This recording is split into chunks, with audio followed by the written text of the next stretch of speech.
जम्मू कश्मीर के बडगाम की शेखपुरा पंडित कॉलोनी में मुकीम पीएम पैकेज के मुलाजमीन ने आज खुशी का इजहार किया। दरअसल उनके कुछ साथियों को सरकार ने जम्मू मुंतकिल किया है, जिसके बाद इनमें उम्मीद जगी है कि अब उनके लिए भी मुंतकली के ऑर्डर आएंगे। इन्होंने सरकार के इस फैसले का खैर मकदम किया। आपको बता दें कि ये लोग राहुल भट्ट की हलाकत के बाद से लगातार एहतजाज कर रहे थे और यही मुतालबा कर रहे थे कि जब तक वादी में हालात साजगार नहीं होते तब तक इन्हें जम्मू मुंतकिल किया जाए। और जब उनके साथियों की ट्रांसफर ऑर्डर आया तो उन्होंने इसका खैर मकदम किया। जो हम 70-75 दिन से रिलोकेशन के लिए हम लड़ रहे थे, देर आए मगर दुरुस्त आए। हमारे एडमिनिस्ट्रेशन एटलीस्ट हमारी आज उन्हें सुध ली। ये हमारे कल रिलोकेशन के लिए उन्होंने कल ये लिस्ट निकाली है जो रिलोकेशन हुए जम्मू के लिए। कोई तो इन्हें स्टार्ट किया है प्रोसेस। इस प्रोसेस के लिए हम के लिए धन्यवाद है तहे दिल से। तो शायद इन दिनों आगे दिनों में भी हमारा रिलोकेशन स्टार्ट हो जाएगा। सरकार से खुश हैं, आखिरकार उन्होंने रिलोकेशन पे अमल करना शुरू कर दिया है। जैसे कि आप ये देख सकते हैं, हमारे पीएम पैकेज के 5 जूनियर इंजीनियर्स जो इंचार्ज बने हैं फिलहाल ही, उनको जम्मू के लिए रिलोकेट कर दिया गया है। डिमांड तो आप देख सकते हो, मेरे हाथ में कुछ कागज़ है, कुछ जो कि एक रिलोकेशन की तरफ इशारा कर रहे हैं। तो हम आज बहुत खुश हैं सरकार से कि उन्होंने एक इनिशिएटिव लिया है कि कुछ लोगों के लिए, बेशक कुछ लोग हुए हैं कल रिलोकेट, उनकी जो ट्रांसफ़र्स हुई है जम्मू, तो ये एक पैसेज बनता है हम बाकी सब लोगों के लिए कि हमें भी एक रिलोकेशन का एक ज़रिया मिल जाएगा। मेरे पीछे आप जो टेंट देख रहे हैं, राहुल भट्ट की हलाकत के बाद मेरे पीछे जो आप पीएम पैकेज के एम्प्लॉय देख रहे हैं, इसी टेंट के नीचे लगातार ये मुतालबा कर रहे थे सरकार से इन्हें जम्मू रिलोकेट किया जाए। हालांकि इनकी ये भी मांग थी वो टाइमिंग के लिए इन्हें जम्मू शिफ्ट किया जाए और जब तक कश्मीर में हालात बेहतर नहीं होते हैं और तब तक इन्हें जम्मू में रखा जाए। लगातार ये लोग एहतजाज कर रहे थे, लगातार सरकार से यही मुतालबा कर रहे थे, लेकिन आज इन्होंने खुशी का इजहार किया जो सरकार की जानिब से इनके कुछ कलीग्स है, 5 बंदों की जो ट्रांसफ़र ऑर्डर है रिलोकेशन के तहत उनको जम्मू शिफ्ट किया गया है। न्यूज़ 18 नेटवर्क के लिए शेखपुरा बडगाम से मैं आबिद हुसैन। पूरे जम्मू शहर उसके मुल्का इलाकों के अलावा जम्मू डिवीजन के दीगर अजला में आज सुबह से ही मूसलाधार बारिश हुई, जिससे निज़ाम ज़िंदगी दरहम बरहम हुई है। जम्मू डिवीजन में सुबह से ही मूसलाधार बारिश शुरू हुई, जिसके नतीजे में जम्मू के कई इलाकों में सैलाब जैसी सूरत हाल पैदा हो गई है। कई नशीबी इलाकों जैसे लक्ष्मी नगर, मुट्ठी, बोहरा, उदयवाला, नानक नगर, चिन्नी वगैरह में पानी रिहायशी मकानात में दाखिल हो गया है, जिससे अमलाक को नुकसान पहुंचा। जम्मू शहर के कनक मंडी इलाके में भी एक कच्चे मकान को नुकसान पहुंचा है। लोगों को जम्मू शहर की सड़कों पर पैदल चलने में दुश्वारी का सामना करना पड़ा और शदीद ट्रैफिक जाम भी देखने को मिला। दरियाए तवी में पानी की सतह काफ़ी बढ़ गई है, जिसके बाद हुकाम ने लोगों को दरिया के करीब घूमने फिरने से दूर रहने की हिदायत दी है। पानी की निकासी के अमल में सुस्त रवि पर लोगों ने जम्मू को स्मार्ट सिटी बनाने के हुकूमती दावों पर सवाल उठाए हैं। ये आपके सामने ये हालात कैसे हैं। बारिश जब आती है तो ये हो जाता है, गड्ढे भर जाते हैं, नाले उफान पे आ जाते हैं। ये जो देखो ना म्यूनसिपैलिटी का क्या काम है, देखो म्यूनसिपैलिटी क्या कर रही है, देखो आपके सामने ही है ये देखो। सरकार को ये गड्ढे भरने चाहिए, म्यूनसिपैलिटी को अपना काम अच्छे से करना चाहिए। बारिश में ये देखो क्या हाल हो रही है लोगों की सड़क की। सर बहुत प्रॉब्लम है, बड़ी प्रॉब्लम हो रही है। मैं खुद पानी में फंस गया था, मेरी बाइक टूट गई सारे रास्ते बंद है, काम पे नहीं जा सकते, आना जाना सारा मुश्किल है। कहीं एक्सीडेंट हो रहे हैं, लोग पानी में गिर रहे हैं, पानी निकलता ही नहीं है, हर तरफ जहाँ जाओ पानी ही पानी है। इससे तो बहुत दिक्कत हो रही है लोगों को। नहीं सर, इतने साल हो गए देखते हुए यही हाल है, हर बार बारिश होती है यही हाल होता है। आपके सामने ही है, जैसे अभी मैं वहाँ से आ रही थी, आप देख सकते हैं मेरे पूरे जूतों में और मेरी पूरी पैंट गंदी हो गई है। स्मार्ट सिटी की बात तो करते हैं बट हम उसको कहीं देख नहीं सकते। हमारी रोड्स की हालत अभी भी वैसी की वैसी है।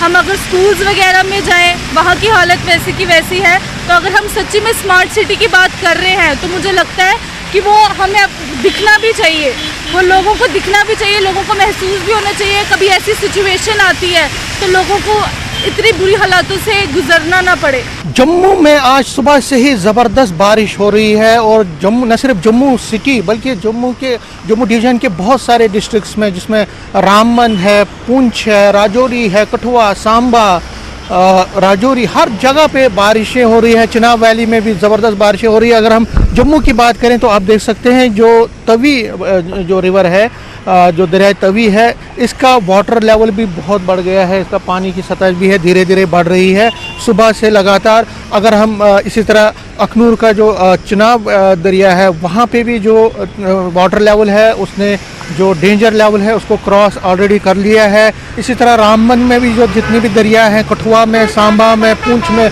हर जगह से जो है बारिशों की वजह से जो दरिया हैं उनके जो पानी की सतह है वो बहुत ज़्यादा डेंजर मार्क को भी क्रॉस कर गई। हालांकि तवी रिवर की बात करें तो अभी इतना पानी यहाँ पे नहीं बढ़ा है। दूसरी तरफ एडमिनिस्ट्रेशन ने भी पूरा अपना जो डिजास्टर मैनेजमेंट की जो टीम्स हैं जगह जगह पे पहुँच रही हैं, लोगों को एवैक्यूएट किया जा रहा है जहाँ जहाँ पे दरियाओं के नज़दीक जो लोग रहते हैं। तो कुल मिला के आज सुबह से ही जो बारिशों की वजह से बहुत ज़्यादा प्रॉब्लम लोगों को आ रही है। और जो मेट डिपार्टमेंट की प्रेडिक्शन है कि ये जो बारिशों का सिलसिला अभी कुछ दिन और चलेगा अगर हम जम्मू डिवीज़न की बात करें, तो इसलिए एडमिनिस्ट्रेशन ने पहले से ही तैयारियां की हैं। अब इन तैयारियों का कितना फ़ायदा लोगों को पहुंचता है और किस तरह डिज़ास्टर मैनेजमेंट और सिविल एडमिनिस्ट्रेशन इस जो कुदरती आफत आती है बारिशों के बाद या फ्लड आता है उसको किस तरह से कंट्रोल करने में कामयाब रहती है। कैमरामैन चांद के साथ में समीर भट्ट, न्यूज़ 18 जम्मू। जिला रामबन में देर रात से भारी बारिशों का सिलसिला लगातार जारी है। जिला भर में सैलाबी सूरत हाल पैदा हो गई है। नदी नालों में तूफ़ान के आने से जिला भर में अलर्ट जारी कर दिया गया है। वहीं जम्मू श्रीनगर कौमी शाहरा पर पंथियाल, महाड़ और करोल में पत्थर और मिट्टी के तोदे गिरने से शाहरा को ट्रैफिक की आमदोरफ्त के लिए बंद रखा गया है। अमरनाथ यात्रा को जिला रामबन के यात्री निवास में रोका गया है। वहीं दरियाए चिनाब भी खतरे की सतह से ऊपर पहुंच चुकी है।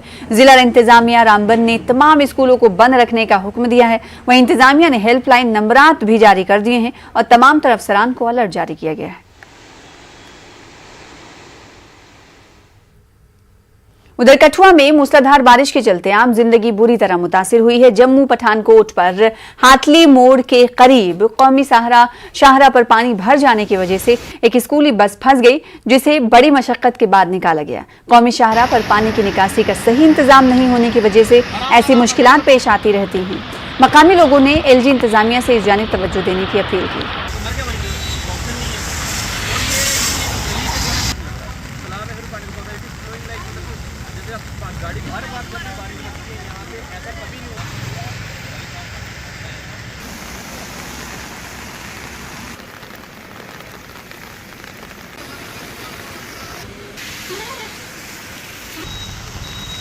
हुआ क्या, पानी रोड में बहुत ज़्यादा, गाड़ी ने एक साइड खींच लिया पूरा उसमें, उसकी वजह से बच गए। चलो बचाओ, बिल्कुल जैसा समुद्र है ना वैसा रोड, आप पीछे देखोगे ना बिल्कुल बुरा हाल है। तो कितनी परेशानी आई अब आपकी? परेशानी सर बस मौत के मुंह से वापस आ गए, तो और कितनी परेशानी हो सकती है। बारिश के कारण बहुत सारा पानी इकट्ठा हो जाता है। सोसाइटी को काफ़ी दिक्कत है, पुलिस यहाँ पे स्कूल्स हैं उनको काफ़ी दिक्कत है। स्कूल की बस फंसी हुई है, आप देख रहे हैं उसमें बंदे बैठे हैं काफ़ी। तो प्रशासन को करना चाहिए कि इसका प्रबंध करें। ये आज की प्रॉब्लम नहीं है, जब से ये रोड बना तब की प्रॉब्लम है।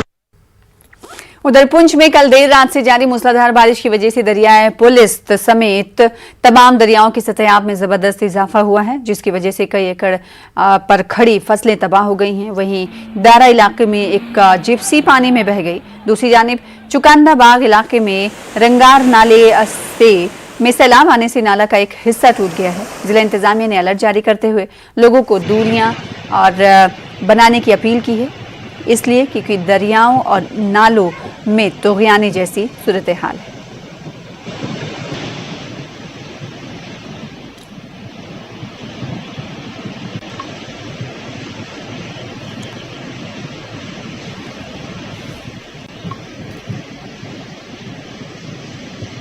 दो 2014 में भी ऐसे ही आया था और यहाँ पे ऐसे फ्लड भी, और यहाँ पे लोगों ने मकान बना दिए, खतरे में है यहाँ पे इस टाइम में लोग ये। और इसी तरीके से बारिश में इन लोगों ने बाहर जाना चाहिए था, यहाँ पे नहीं रहना चाहिए था। यहाँ पे लोगों ने जो बीच में लोगों ने मकान बनाए, ऐसे है कि फ्लड ग्राउंड वाले भी हैं, इन्होंने भी नोटिस लगाया मेरे ख्याल में। अभी भी नोटिस होना चाहिए कि यहाँ पे दरिया की जितनी ये जगह है, ये पानी वाली इन जगहों को। आगे बढ़ेंगे। पटना टेरर मॉड्यूल केस में नामजद मुलजिम नूरुद्दीन जंगी के घर दरभंगा के बाजार में उर्दू बाजार में तकरीबन 3 घंटे की पूछगछ के बाद एनआईए की टीम बाहर आई और मीडिया से बात किए बगैर वहां से चली गई। एनआईए के 7 अरकान की इस छापेमार टीम के लिए रवाना होते वक्त एक रुकन की पुश्त पर एक एयर बैग जरूर नजर आया। दूसरी जानिब छापे के बाद नूरुद्दीन जंगी के अहले खाना ने भी मीडिया से बात करने से इनकार कर दिया। नूरुद्दीन के इस किराए के मकान में नूरुद्दीन जंगी की वालिदा के अलावा खानदान के कुछ और अफराद भी मौजूद थे। एनआईए टीम में शामिल लोगों को घर के बाहर और घर की छत से फोटोग्राफी करते हुए भी देखा गया।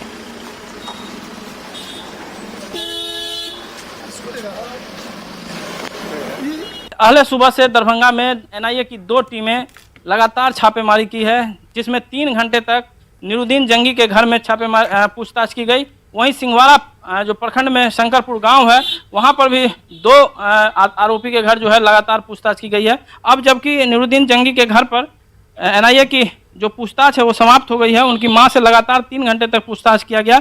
इसके क्रम में उनके घर के अगल बगल का फोटोग्राफी भी किया गया। साथ ही कुछ कागजात जो दिखे एनआईए के साथ, जो कागजात भरा बैग था वो भी एनआईए अपने साथ ले गई है। तो ऐसे में एनआईए की टीम की छापेमारी यहाँ पे समाप्त हो गई है। वहीं सिंहवाड़ा जो प्रखंड में 2 आरोपी के घर छापेमारी की जा रही थी, उनके घर भी जो है छापेमारी समाप्त कर ली गई है। तो एनआईए की आज की कार्रवाई यहाँ समाप्त हुई। अब देखना यह है कि नूरुद्दीन जंगी के घर से जो कागजात मिले हैं वो एनआईए के लिए कितना महत्वपूर्ण होता है। विपिन कुमार, न्यूज 18 दरभंगा। कोरोना के नए मामलों में आज इजाफा दर्ज किया गया है। जारी एदाद-ओ-शुमार के मुताबिक कोरोना के 20,557 नए मामले दर्ज किए गए हैं, जबकि इसी अरसे में 19,216 अफराद शिफायाब हुए हैं। एक दिन में कोरोना से 44 मरीजों की मौत हुई है। मुल्क में कोरोना के एक्टिव मामले 1,46,323 हैं। उधर कोरोना के खिलाफ टीकाकारी मुहिम भी जारी है। अब तक 203,21,82,347 टीके लगाए जा चुके हैं। कोरोना के मामलों में एक बार फिर से उछाल देखने को मिल रहा है। अगर केसेस की बात की जाए तो पिछले 24 घंटों में 20,000 से ज़्यादा केसेस आए हैं। वहीं 44 मौतें हुई हैं। इस वक्त मैं सरोजनी नगर मार्केट में मौजूद हूँ और आप देखिए लोगों में इतनी लापरवाही बरत गई है कि लोग जो हैं वो मास्क नहीं लगा रहे हैं और सोशल डिस्टेंसिंग का पालन नहीं कर रहे हैं। आप कोविड जैसी बीमारी सब जूझ रहे हैं, मंकी पॉक्स आ गया, आपने मास्क नहीं लगा रखा है, क्यों? मैम अभी इस मार्केट में इतना ये नहीं है। इतनी भीड़ है। अब बार बार कहा जा रहा है कि मंकी पॉक्स जैसी बीमारियां या कोविड जैसी बीमारियां एयर से फैल रही हैं, किसी के कांटेक्ट में आने से फैल रही हैं, तो भी आप लोग लापरवाही कर रहे हैं। मैम ऐसा अभी इस एरिया में ऐसा कुछ लग नहीं रहा। वैसे हम ये भी दिखाना चाहेंगे कि कुछ लोग हैं जो मास्क लगा रहे हैं और इन चीज़ों का पालन कर रहे हैं। मैं आपसे जानना चाहूँगी, लगातार केसेस बढ़े हैं कोविड के, मंकी पॉक्स जैसी बीमारी भी दस्तक दे चुकी है, कुछ लोग मास्क लगा रहे हैं, कुछ नहीं लगा रहे हैं, इसको आप किस तरीके से देख रहे हैं? क्या लापरवाही है? वो सही लगाने का है, अपना बीमारी नहीं पकड़ने का है, इसके लिए अपना मतलब अभी आप यहाँ मार्केट आपको लग रहा है ये सेफ है, आपने हालांकि मास्क लगा रखा है लेकिन इतना सोशल डिस्टेंसिंग तक नहीं है यहाँ पे। वो क्या करेगा, वो लोग ध्यान के करने का ना, अपना ताकत अपना हेल्थ के लिए अपन खुद करना पड़ेगा। तो देखिए खुद करना पड़ेगा और लोगों को अभी बहुत ज़रूरत हो गई है कि वो इस चीज़ को लेकर जागरूक हो जाएं, क्योंकि स्वास्थ्य विभाग, डॉक्टर, सब लोगों की तरफ से बार बार कहा जा रहा है कि अब वक्त आ गया है कि लोग बचाव करें, क्योंकि सिर्फ कोविड से ही नहीं, अब लोग मंकी पॉक्स जैसी बीमारियों से भी जूझ रहे हैं और ये भी नाक, मुंह, कान से फैलती है। लोगों को बहुत ज़रूरत है कि लोग इस बात को समझें, क्योंकि ख़तरा अभी हम सब के सरों पर मंडरा रहा है। अगर हम एक्टिव केसेस की बात करें तो वो 1,46,000 हो गए हैं और मौतों का आंकड़ा भी बढ़ता जा रहा है, कोविड केसेस बढ़ते जा रहे हैं, मंकी पॉक्स की दस्तक हो गई है। ऐसे में बहुत ज़रूरी हो गया है कि जो लापरवाही मार्केट्स में हो रही है उसको रोका जाए, लोग मास्क लगाना शुरू करें और सोशल डिस्टेंसिंग का पालन करें। कैमरामैन कार्तिक के साथ फराह खान, न्यूज़ 18 दिल्ली। के बाद एक बार फिर से आपको इस्तकबाल करते हैं। पार्लियामेंट के मॉनसून इजलास में शोर शराबा और घन गरज हो रहा है, अब तक हो रहा था और इसी वजह से पार्लियामेंट की कार्रवाई को मुलतवी करना पड़ा। राज्यसभा की कार्रवाई को 2 बजे तक के लिए मुलतवी किया गया था, उधर लोकसभा की कार्रवाई को 4 बजे तक के लिए मुलतवी करना पड़ा। अब तक अपोजिशन मुख्तलिफ मसाइल पर हुकूमत को दोनों ऐवानों में घेर रही थी, लेकिन आज राज्यसभा की कार्रवाई में रखना डालने के इल्जाम में 3 अरकान पार्लियामेंट को मुअत्तल कर दिया गया। आज अधीर रंजन के बयान पर पार्लियामेंट के अंदर और बाहर बीजेपी ने कांग्रेस को घेरा। स्मृति ईरानी कांग्रेस पर हमला करने में पेश रहीं। इन्होंने कांग्रेस को कांग्रेस आदिवासी, दलित और खातून मुखालिफ बताया और माफी मांगने का यानी माफी का मुतालबा किया। हंगामे के सबब पार्लियामेंट की कार्रवाई में रखना पड़ा।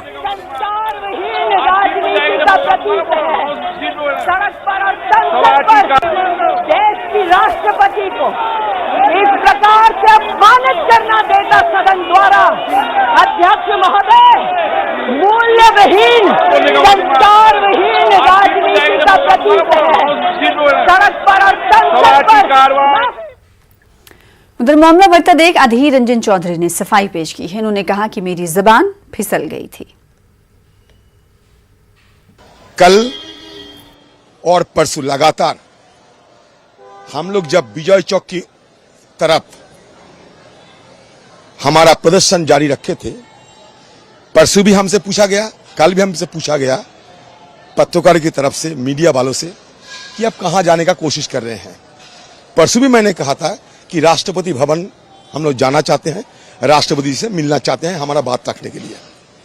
कल भी ये नौबत आई, कल भी मैंने ये कहा कि हम राष्ट्रपति जी भवन जाना चाहते हैं और राष्ट्रपति बोलने का तुरंत बाद मुंह से निकल गया राष्ट्रपति जी के साथ मिलना चाहते हैं। उसी समय ये पत्रकार बात सुनते ही निकल चुके। मैं उनको ढूंढने का कोशिश किया लेकिन देखा नहीं, क्योंकि मैं उसी समय उनको कह देते कि ये गलत सब निकल चुके हैं, आप इसको मतलब इसको तवज्जो दिया करो। क्योंकि हम जानते हैं हिंदुस्तान की राष्ट्रपति, चाहे वहां ब्राह्मण हो, चाहे मुसलमान हो, चाहे आदिवासी हो, कहीं जो भी हो, वो हमारे लिए राष्ट्रपति राष्ट्रपति राष्ट्रपति। अचानक एक बात निकल चुकी है तो मैं क्या करूं? एक बार निकल चुके हैं, सिर्फ एक बार, तो एक बार ये चूक हुई है by default. But the some ruling parties members and the party in a deliberate design trying to make a mountain out of a molehill. Adhir Ranjan Chaudhary मामले पर सोनिया गांधी का कहना है कि उन्होंने पहले ही माफी मांग ली है। Will you ask Adhir to apologize? He has already apologized. Ma'am, will you ask Adhir to apologize? He has already apologized. Lok Sabha में अधीर रंजन पर स्मृति ईरानी हमलावर थीं, लेकिन इस बड़े महाज के साथ साथ एक और महाज पर भी लड़ाई हुई। अधीर रंजन मामले में लोकसभा में सोनिया गांधी इस्तीफा दो के नारे भी लगे। इस दौरान ऐवान से बाहर जा रही कांग्रेस की उबूरी सदर वापस आई। रमा देवी के पास जाकर उन्होंने कहा कि अधीर रंजन ने माफी मांग ली है। सोनिया गांधी ने इस मामले में उनका नाम लिए जाने पर हैरानी जाहिर की। इस बीच स्मृति ईरानी सोनिया गांधी के पास आई और कहा कि आपका नाम मैंने लिया है। इस पर सोनिया गांधी ने कहा डोंट टॉक टू मी, जिसके बाद दोनों के बीच 2-3 मिनट तक नोकझोंक हुई। बाद में दोनों पार्टियों के अरकान बीच बचाव के लिए आ गए।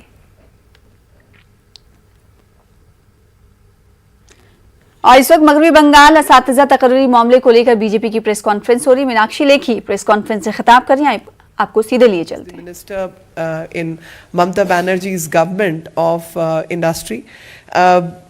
Earlier on 22nd July, a sum of rupees 21 crore was found from her possession, and thereafter on 27 July, 29 crore worth of cash has been found. So a total of close to 50 crore cash has been found, in addition to 9 kgs of gold and various property which is unnamed property which has been found in the possession of Arpita. Under these circumstances, the major question which one needs to understand is why is somebody like Mamata Banerjee quiet on these deeds? The black diary which has been found is enumerating the black deeds of the Mamata government, Mamata ji led government, and what one needs to understand at this time is that if I go into the details, 2 companies through which all these transactions have been done, the details of teachers appointment related scam are all found in this 41-page diary. And what one needs to also know is that there's another person called Mona Lisa Das who was enrolled as a student in 2014 in Qazi Nazrul University in Asansol, today has become the head of the department of Bengali language in violation of all the rules and regulations. And the worst is that 10 flats have been found in her name. And 3 flats, 18D, 19D and 20D in Diamond City were found. And in one such flat, it was one of the super luxury flats, was residence only of dogs which belong to, pet dogs which belong to Mr. Partha Chatterjee. What one also needs to understand is that when ED was investigating this matter, and we want ED to investigate this matter because in 2 statements have been given by Arpita where she says that the money used to be transacted from top to bottom, and the other statement she says that my house was being used as an ATM. So under these circumstances, with the statement and the evidentiary material which has been collected, we want ED to investigate it fully as to who all were connected to these transactions. In addition to the fact that Mamata Banerjee, who is used to giving statements about just about everything, is absolutely quiet these days and has not made a single statement when people from her own cabinet have been found engaging in such illegal activities. And this reminds me of Narada, Sharada, Kohl, the teachers' appointment scam. So there are several scams. The list is rather.